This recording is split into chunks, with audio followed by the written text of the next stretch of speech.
Every morning at 6:30, the old golden retriever waited by the door, leash in mouth, eyes fixed on a man who would never walk him again. Neighbors called him Max. 13 years old, gray in the muzzle, joints stiff, but loyal to the bone. He lived alone now in a little white house with peeling paint on Maple Lane. Alone, except for the memories. His owner, Mr. Dawson, had passed away 3 months ago. Every morning since, Max followed the same routine. He'd nudge the bedroom door open with his nose, whine softly at the empty bed, then pad into the hallway to fetch his leash. He'd sit by the front door and wait, tails still wagging slow, hopeful. The neighbors noticed.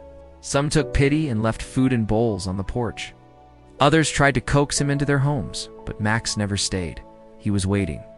He knew. Then one stormy morning, Max didn't appear on the porch. Mrs. Lynn, who lived next door, found him curled under the bed where Mr. Dawson used to sleep.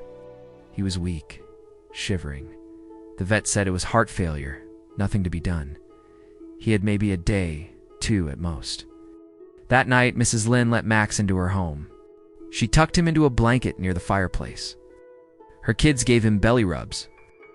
For the first time in months, Max didn't look toward the door. He just slept deeply. The next morning, something strange happened. Before sunrise, Max struggled to his paws. He nudged open Mrs. Lynn's door, leash dragging behind him. Somehow, he made his way outside, across the lawn, across the street, one paw in front of the other, trembling but determined. At 6:30 a.m. sharp, Max arrived at the cemetery. Security footage from the groundskeeper's office would later show it. The dog trotting between gravestones, leash clenched in his teeth. He reached Mr. Dawson's grave, circled it once, then lay down beside it.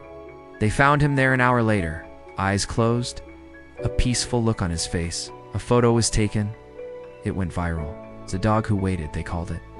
A symbol of loyalty, of love, of the bond we don't deserve. People came from all over to leave toys, flowers, biscuits on the grave.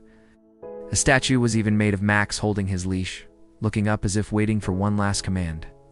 But here's the twist. A few months later, Mrs. Lynn got a letter in the mail. It was from a lawyer. Mr. Dawson had left a handwritten will, simple and direct. In the event of his death, his entire estate, including the house and savings, was to be given to whoever took care of Max when he could not. The lawyer wrote. He knew Max would find the right person. Mrs. Lynn sat on the porch of her new home, watching her kids play. She held the photo of Max in one hand, tears on her cheeks, smiling.